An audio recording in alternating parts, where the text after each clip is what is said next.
Welcome to our first annual debate exhibition and speak-off competition, sponsored by the Communication Department at the University of Findlay.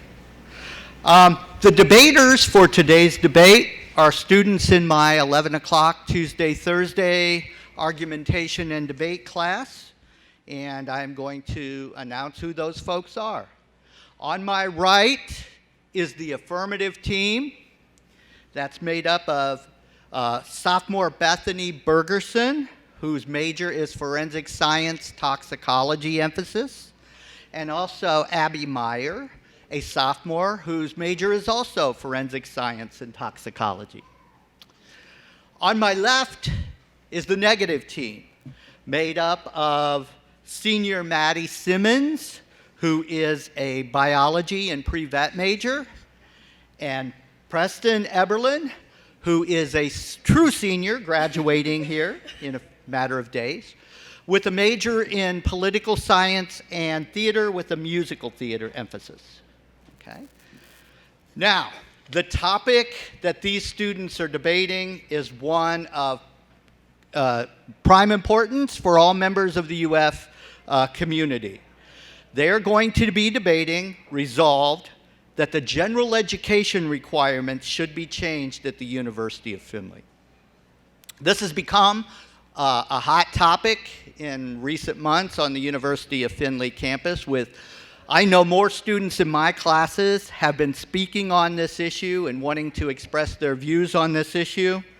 And of course, the topic is very relevant for faculty as the University of Findlay General Education Committee has been debating and discussing this issue for the past couple of years, and they have a proposal that they will be bringing to the faculty on this issue soon for faculty to discuss and vote on. The format that we're going to follow is that each of the speakers will present a 5-minute constructive speech. They will be cross-examined for 2 minutes by a person on the opposing team, and then each of the speakers will have 3 minutes to come up and deliver a rebuttal speech. Okay? I now am going to turn things over to Bethany Bergerson, who is on the affirmative of resolve that the general education requirements should be changed at the University of Findlay.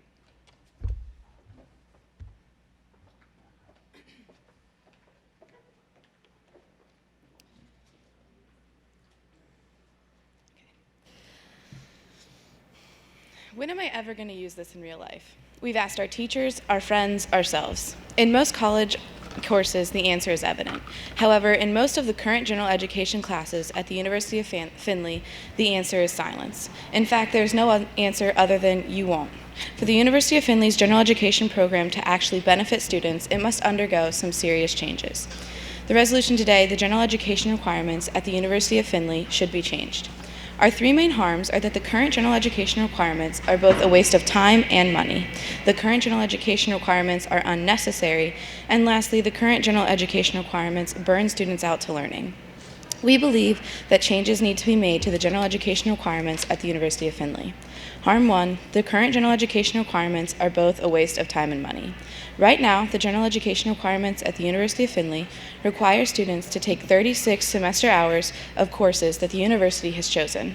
For a student to be considered full-time at Findlay, a student must be enrolled in at least 12 semester hours and cannot be enrolled in more than 18 semester hours without being overloaded.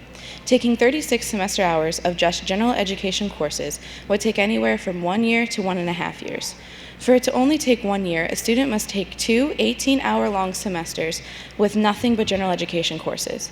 An average student who does not go on to graduate school spends about 4 years in college. This means that out of the students' 4 years in college, they will spend 25 to 38% of their collegiate careers taking courses they had no choice in taking. Time that students could be using to take courses in their major is wasted taking courses that might not have anything to do with their major. Tuition at the University of Findlay costs $678 a semester hour. This means students spend $24,408 on the required general education courses. They are spending this much time and money on courses that they have no choice in taking and that oftentimes have very little to do with their major. Even though the general education requirements are slightly different for students pursuing a Bachelor of Arts or a Bachelor of Science, all students are still required to take some science and some fine art courses. Bachelor of Arts students are required to take science courses, and Bachelor of Science students are required to take fine art courses. Harm 2. The current general education requirements are unnecessary. We spend a vast majority of our life in school. We begin when we're only 5 or 6 years old, and from then on, we are in school until we are 17 or 18 years old. The focus of these 12 years is geared toward general education. For example, to graduate from high school in Ohio, students must take 4 math courses, 4 language art English courses, 3 science courses, 3 social studies courses, a half of a health course, a half of a physical education course, 6 elective courses, a financial literacy economics course, and a fine arts course. Along with this, students must take and pass multiple tests. Then after students have graduated, they go on to college and are expected to take general education courses, which teach them information they've already learned and been tested on. The general education courses we are currently required to take cover the same information we were already required to learn in high school. Now we are not only required to take these courses that don't apply to our specific professional track once, but twice.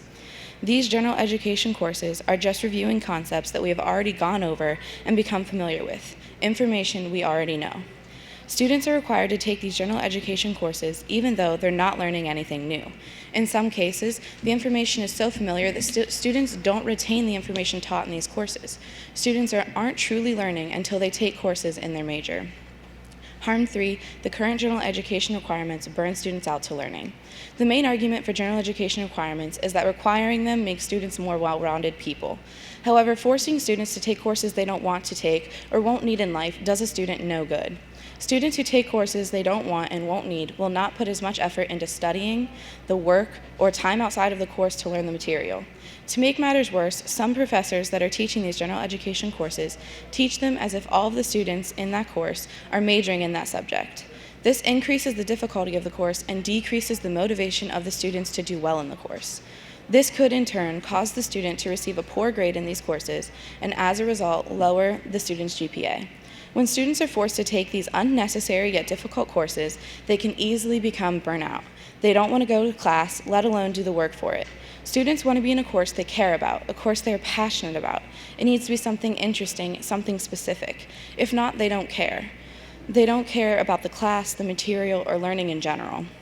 An anonymous author summarized, requiring first-year students to take class that they are not interested in devalues knowledge and encourages early development of negative feelings about learning.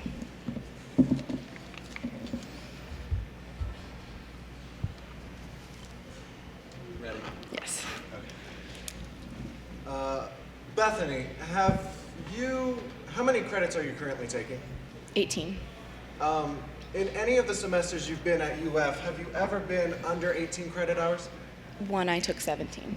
Now, by taking only 17 credits and not 18 credits, are you not wasting money? I would argue no. Because you're considered to be full-time here at the university, you can take up to 18 credits. Would not taking exactly 18 credits be a waste of money? Sometimes it's numerically impossible. How is it impossible in your instance? Taking the courses that I need to take, say I need to take a prereq for another course, labs are only 1 credit hour and lectures are 3, and sometimes they just don't add up to 18. Perfect. Well, one of the gen ed requirements is a fine arts credit, right? Correct. And how many do you need? 3 semester hours, 1 course, I do believe, or 2. Okay, so you need 6. Yeah. 6 credit hours of a fine arts course. Did you know that choir is only 1 credit hour? I did. Would 17 plus 1 equal 18? It would. Okay, so if you would take choir, would that not equal the 18 that you have? It would.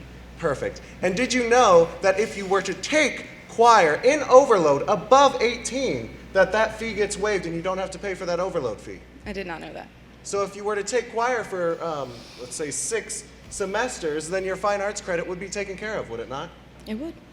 Thank you. No further questions.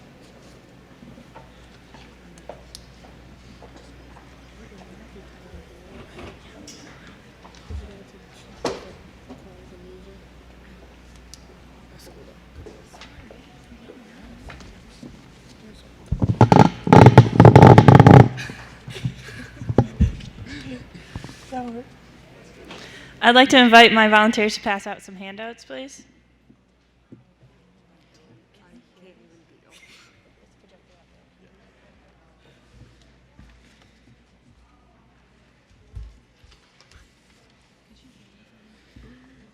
Today we are arguing the current general education requirement of the University of Findlay and that they should remain the same.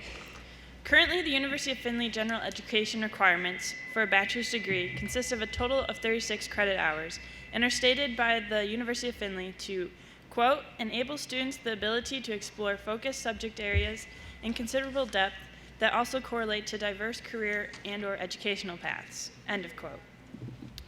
As you can see on your handout with the yellow highlighted side, I have created a general education requirement for a comparison of the Bachelor's of Science and Bachelor's of Arts. I've put this document together to show that the different general education course requirements. Fine arts, you have art, communication, natural science, biology, chemistry. Humanities is English and gender studies. For social science, you have criminal justice and education, foreign language, math, and English. As you can see, there are a wide variety of general educations, but the amount of credit hours for each section is organized to meet the special needs of the students pursuing the specified bachelor's degree. The general education requirements are different because they are selected to meet the needs, strengths, and interests for their students.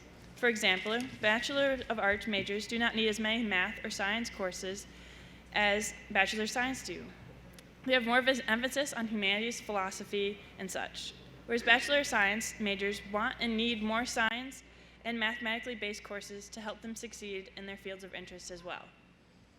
You may ask, why then do Bachelor of Arts and Bachelor of Science majors have to take classes that are not related to their degree of interest? Having students take classes that are not directly related to their major helps them to be exposed to all areas and change up their pace and subject of studies. As mentioned on the University of Findlay's webpage, under Evidence of Excellence, you can read and hear the success stories of professors and students from the University of Findlay. On this page, I found a success story that related to our topic today, referring to the general education requirements. A current journalism student that started at the University of Findlay as a pre-vet student had discovered her new love for writing through her general education classes that consisted of writing and English courses. With the positive experiences she had in these classes, she then pursued her interest in writing and currently is a reporter for the Courier and editor and staff writer for the Pulse. Another student, who is an English equestrian major, stated that she really likes the fact that she can take an accounting or business class on campus and still relate it to how to manage a barn and her major at the barn. General education requirements here at the University of Findlay and other colleges' campuses help students become well-rounded and explore a diverse variety of fields of study and discover new interests that they may not have been previously exposed to. With this said, I believe that the general education requirements at the University of Findlay should remain the same.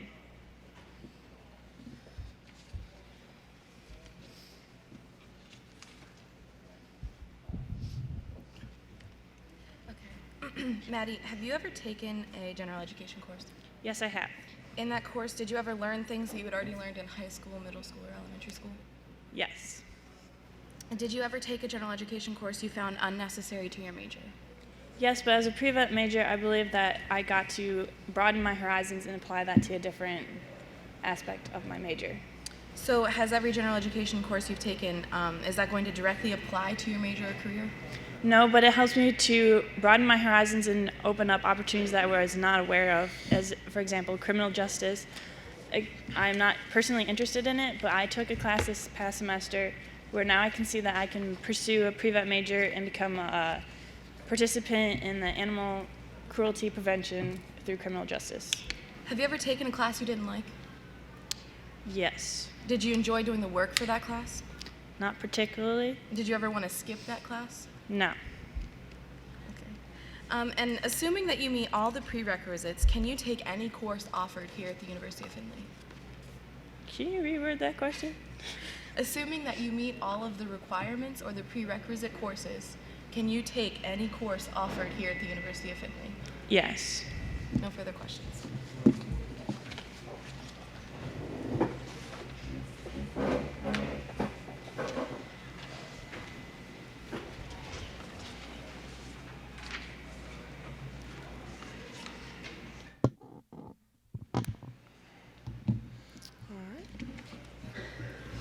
Thus far, my partner has discussed some of the many harms that can be attributed to the current University of Findlay general education program. The affirmative side will now offer a new, improved set of general education requirements to replace the current program. The theme of the changes made to the general education requirements is that by the time a student reaches the college level, they have spent the majority of their life studying general education. At the college level, the focus should shift to specific education. The only non-specific required classes ought to teach life skills that prepare students to thrive in the professional world. The affirmative plan includes two overarching changes made to the current general education policy. First, all students, regardless of whether they are pursuing a Bachelor of Arts or a Bachelor of Science degree, will be required to meet the same general education requirements. By nature, general education courses are designed to be general, to apply to all students regardless of the professional track they choose. Additionally, one universal set of general education requirements will make it much easier for students pursuing two majors in two separate colleges to complete their required general education courses. Second, the general education program will require the completion of 24 credit hours as opposed to the 36 hours that are currently required. The number of general education courses required ought to be as small as possible while still equipping students with necessary life skills. With fewer general education courses to complete, students will be able to spend even more time and effort focusing on their specific education courses. The first 4 general education courses are entirely new to the general education program. 3 credit hours of a finance, economics, or accounting course with an emphasis in personal finance, 3 credit hours of a critical thinking course, 3 credit hours of an introduction to college course, and 3 credit hours of a graduation/professional development course. Personal finance and critical thinking courses are options in the current general education program, but the skills taught in these courses are required for a successful life. Mark Chernoff claimed, quote, "Knowing how to properly manage your money is not only an important skill for thriving, it's an important skill that helps you survive." Similarly, Dustin Wax's article on lifehack.org argued that critical thinking skills are crucial, especially given that humans are exposed to such a large pool of information and need to quickly sort the valuable from the trivial and analyze the relevance and meaning of information. Students will take the Introduction to College course during their first year at the University of Findlay. The course will teach students how to take notes, study effectively, stay organized, and manage their time. Students will learn how to learn, which Rebecca Atwood for Times Higher Education cited as, quote, "the single most important teaching objective for universities." Before graduating, students will learn how to write a resume, conduct themselves in an interview, and network in their graduation/professional development course. Career websites make it very clear that a successful resume and on-point interviewing skills are necessary in the pursuit of a good job. The final 4 general education courses have been retained from the current program. 3 credit hours of a mathematics course, 3 credit hours of an upper level or English course related to the student's major, 3 credit hours of a humanities course, and 3 credit hours of a social science course. Since the early 1800s, reading, writing, and arithmetic have formed the foundation of education across the United States. Both math and writing are used in almost every area of life. Basic math skills increase efficiency and improve problem solving. Likewise, strong writing skills are inherent to effective communication. Social science and humanities courses teach students about people. To understand themselves and their world, they need to understand people. Courses in fine arts and natural science have been removed from the general education program entirely.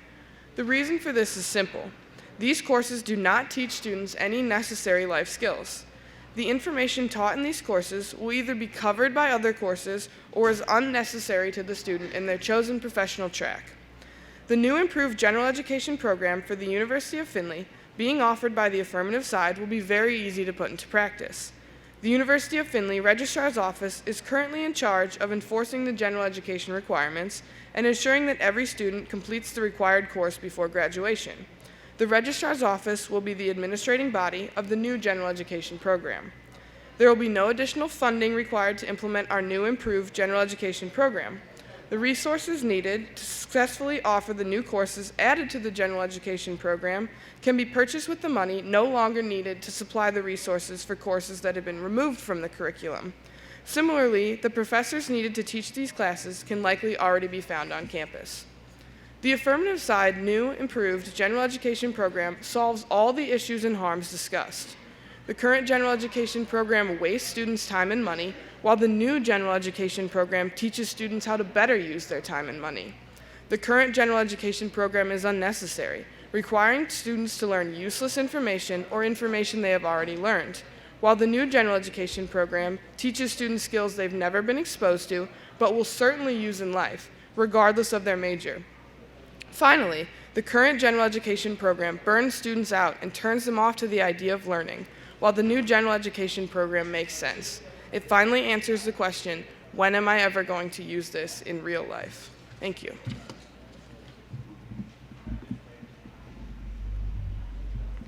I'd ask my opponent and the audience to turn to the second page of the handout.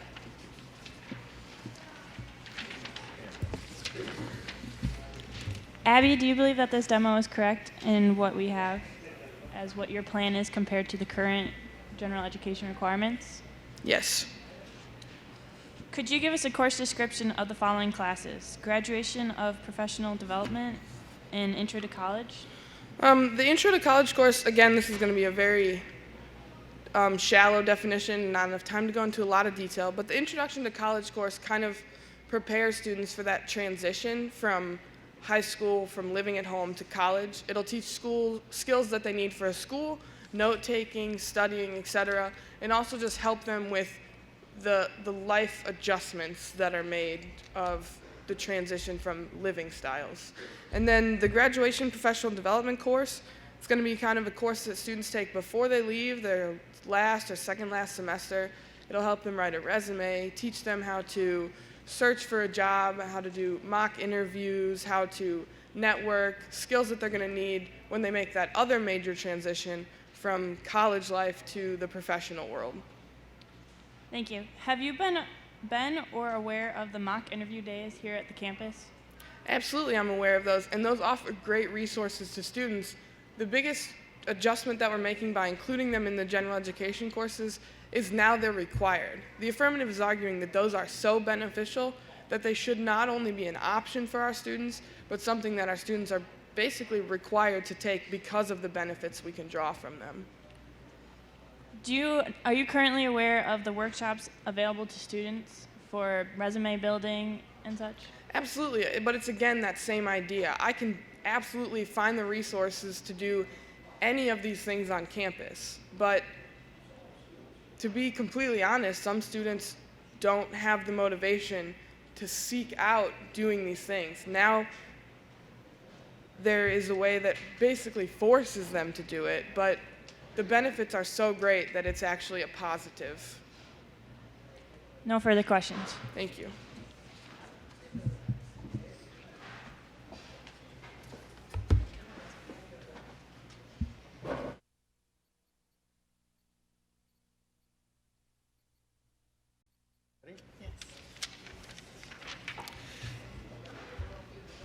It was the great American writer Mark Twain that exclaimed, quote, "I never let my school get in the way of my education," end quote. You see, Mark Twain went to school only until he was 12 when his father died.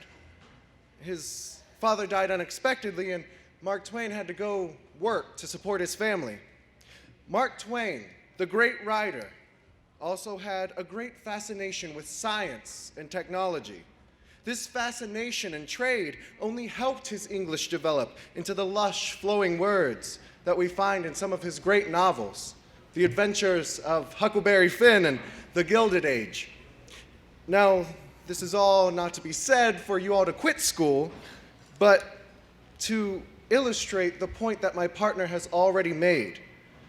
A diverse education leads to a better overall education. Mark Twain may have stopped his formal education at age 12, but his life's education, which was rich in many different fields, brought him the success of being a great writer. The University of Findlay's general education requirements as they currently stand, provide that diverse, well-rounded education to all students of all majors. That way, we, as students, are better able to comply with the changing demands of our respective fields. Moreover, at the University of Findlay, there are some majors that simply do not have as many students in their majors. What does this have to do with general education classes, you might ask? Well, simply put, general education classes allow for not as popular majors at UF to remain in existence. Take one of my majors, theater. It has about 10 majors, so that's about 2 to 3 students in each class, freshman, sophomore, junior, senior. That is simply not enough to sustain a class independently like other majors here at UF. To eliminate the fine arts requirement completely, as our opponent's plan does, would effectively eliminate the base theater classes that are being taught. If we eliminate these courses, what comes next? The termination of theater faculty.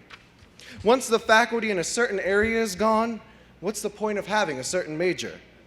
The end result of eliminating the fine arts requirement from the general education requirement is the eradication of the theater major here at the University of Findlay. To want to eliminate an entire major at UF because you simply don't want to take a fine arts class seems a little selfish to me.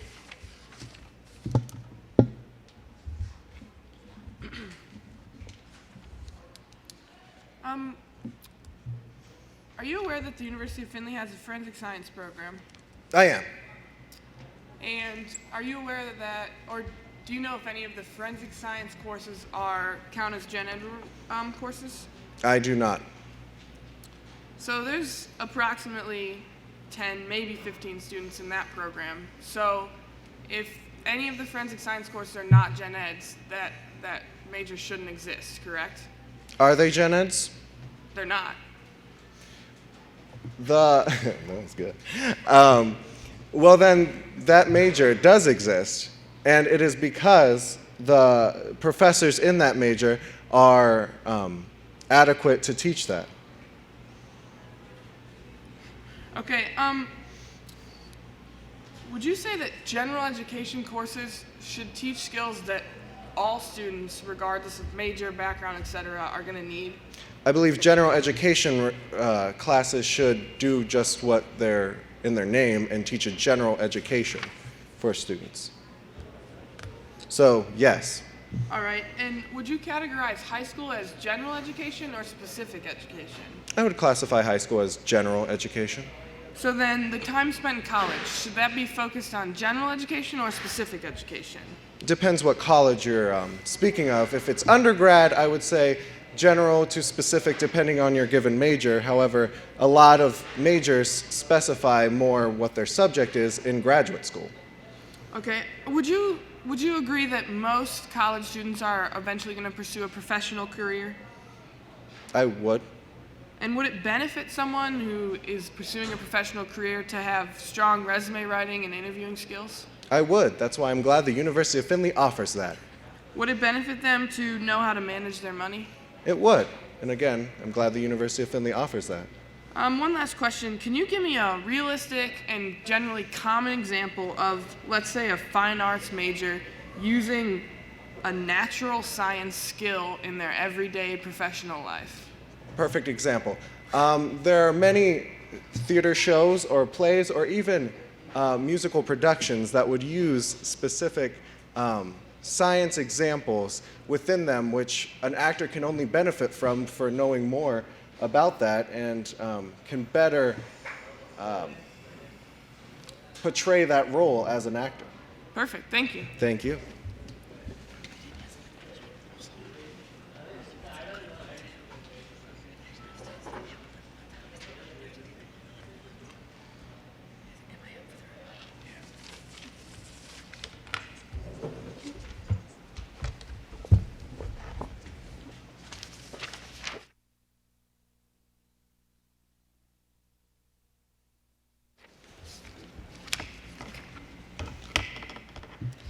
So the general education requirements as they stand at the University of Findlay are wasteful, both of our time and our money. Let's take an art major for an example, and they take an off-topic class, may it be a science, biology, chemistry, or anatomy, or maybe all of the above. They're going to be taking a lower level or an entry-level science course, teaching the basics, teaching science that they've known and that they've learned for the past 12 years. As I stated, you must take 4 science courses in high school alone. You're going to be learning the same material, and it's not relating to their major, and so they're going to ask themselves, how is this going to relate to them in their career? My opponent admitted that she has taken a general education course that is not going to directly apply to her major or her career. And that, in turn, turns our students off to learning. It burns our students out. They're going to these classes that they don't want to be in. They're doing work that they don't want to do. They might not do the work that they're required to do. And this can, in turn, give them a bad grade in that course, and then this could lower their GPA. These are all bad things that could be happening with the general education courses as they stand. And again, my opponent admitted that she took a course that she didn't like, and she didn't enjoy doing the work. She didn't want to do the work for that class. And I would argue that most students, if they don't enjoy the class, don't want to go to that class. And lastly, if you're passionate about something, if you're an art major and you're passionate about science, you can take that class. You have that choice. In this plan, we're not taking that choice from you. All we are doing is changing the fact that it's no longer required of you.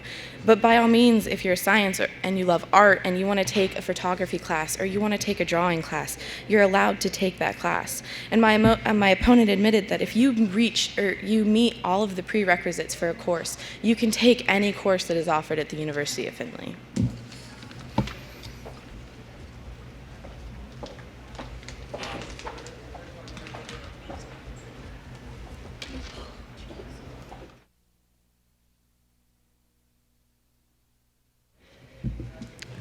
I'd like to further argue my point in that I believe that the general educations required at the University of Findlay as of today allow our students to become exposed to all aspects of areas of education.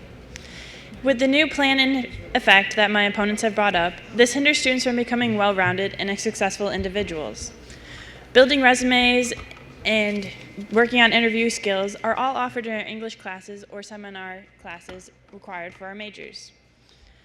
Currently, students are able to apply their knowledge from different classes into their major, as I stated before. For example, as a pre-vet major, I can take English classes to become a journalist for veterinarian-related magazines, or I could enjoy criminal justice classes and want to apply those to my major, as I am interested in becoming a cop that serves animals' rights through the ASPCA. Those are my further arguments.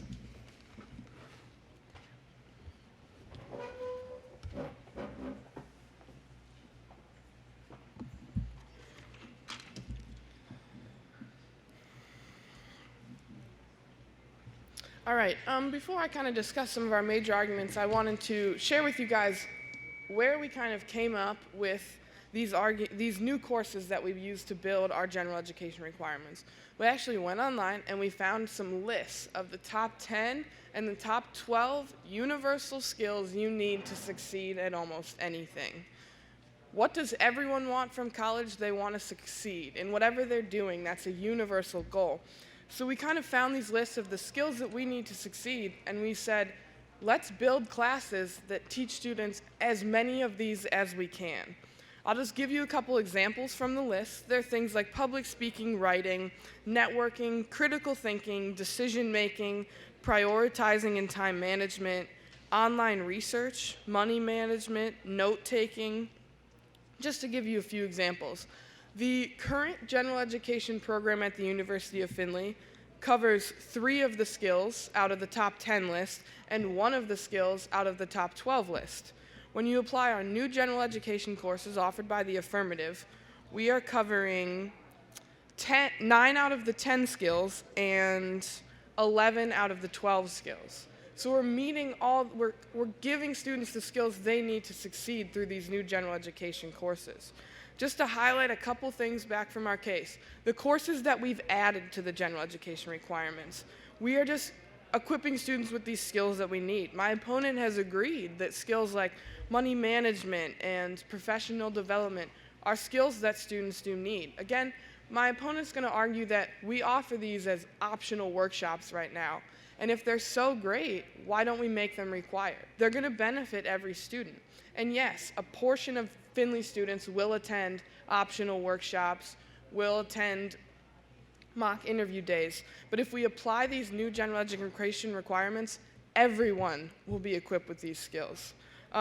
Just to highlight again a couple of the reasons that we've taken some of the courses out. One big thing is this emphasis on, for 12 years, you've taken general education courses. That's what elementary, middle, and grade school are. If you're an art major, you take one science course, it's the same thing you've learned in high school. It's just repetitive, it's unnecessary. And one final note on my opponent's argument about the theater major dissolving. He argues that if none of the courses are gen eds, then the major itself will dissolve. I am living proof that the forensic science major, which none of its courses are technically considered gen eds, and we have approximately 10 to 15 students in the program, is still alive, it is still well. We don't need that gen ed to keep our programs living. It might offer some benefits, but my opponent's argument that it's going to go away completely, it's just not grounded. Both my partner and I are living proof of that. Thank you, guys.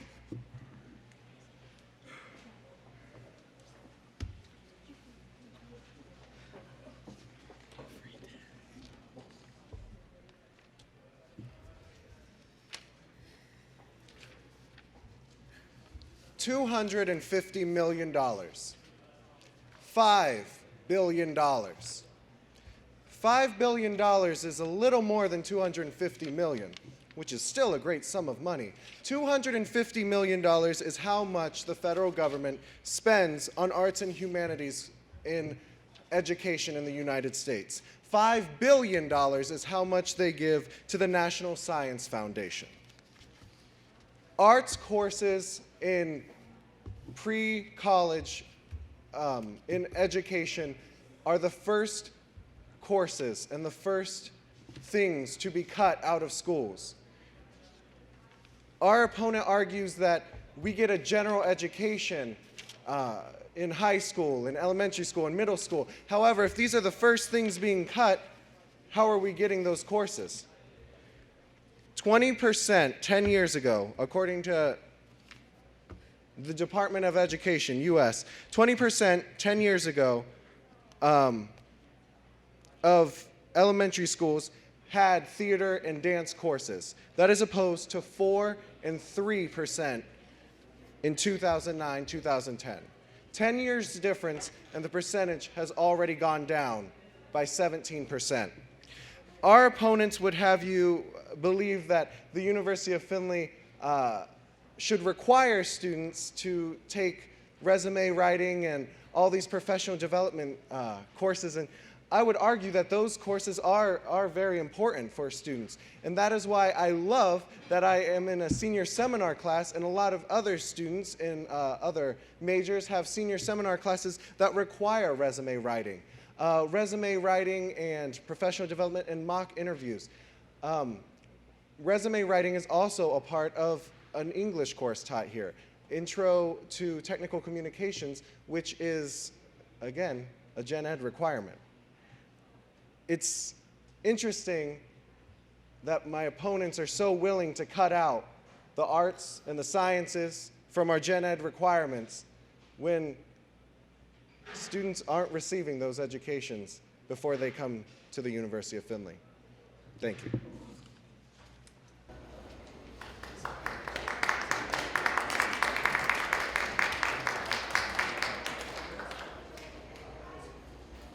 Okay, well, I first of all would like to thank these debaters. As you can tell, I've been blessed to work with such wonderful people. They made my job easier. So one last round of applause for our debaters today. And I'm now going to turn things over to the Department of Communication Chair, Dr. Sherry Hampton Farmer. Thank you for attending our first debate exhibition. And I want to thank our contestants and the participants. And we have a certificate for them. Bethany.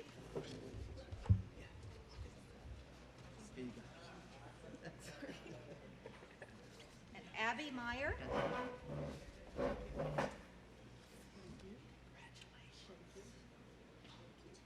And Preston Everlin.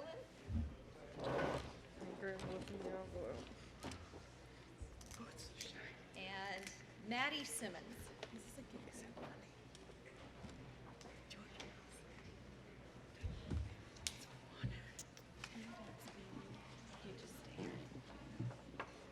Well, we developed this debate exhibition in part to showcase the skills and the abilities of our students across the campus, and in part as a fitting way to say thank you to Professor Foster for his years of service by highlighting this competitive event that actually brought him to the University of Findlay. For those of you who didn't know, Professor Foster is retiring at the end of this year. I know. So we would like to share a few of his accomplishments with you at this time. Professor Foster began his teaching career at the Northeast Missouri State, where he taught mass communication. But he found his way back to Ohio when he accepted a teaching position at Defiance College, where he taught rhetoric and interpersonal communication. Because of his background in forensics, the late University of Findlay communication professor, Jim Greenwood, hired him to teach communication courses and to coach the debate team. Professor Foster recalls a few exciting times for the debate teams. One of those was in 1993 when UF debaters won in every bracket and garnered the second place for the state title. During another year, Professor Foster recalls taking novice debaters to a tournament and winning all 4 debates. But perhaps one of the most exciting times was when the UF debaters made it to the finals in the National Lincoln-Douglas debate. Yes, those were moments to celebrate in UF history. And we'd like to take a few moments today for another celebration. We'd like to celebrate Professor Foster's lifetime of dedication to debate, teaching interpersonal communication courses, research, presentations about political communication, and his dedication to the growth of students here at the University of Findlay. Over the past 26 years, he has taught students from almost every major on campus. He has developed classroom assignments that have been published in national journals. And his reach goes beyond the University of Findlay, extending to students and scholars who rely on his political rhetorical theories to advance new perspectives. In honor of this occasion, we have been collecting messages from former students and colleagues and have included them in a memory book that we hope will be a fond reminder of your time here.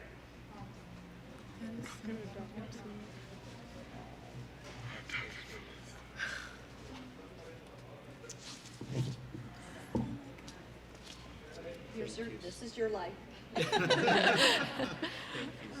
We also have another memento.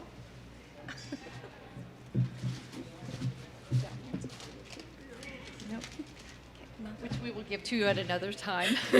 But it's a clock to sit on your desk. That was potato chips down there, by the way. That's not for this. But we have a nice desk clock to sit on your desk with an engraving that lets you know how much we appreciate your time and your service. And we hope that your retirement is equally as satisfying and productive as your time here has been. Would you join me in showing our thanks and appreciation to Professor Foster?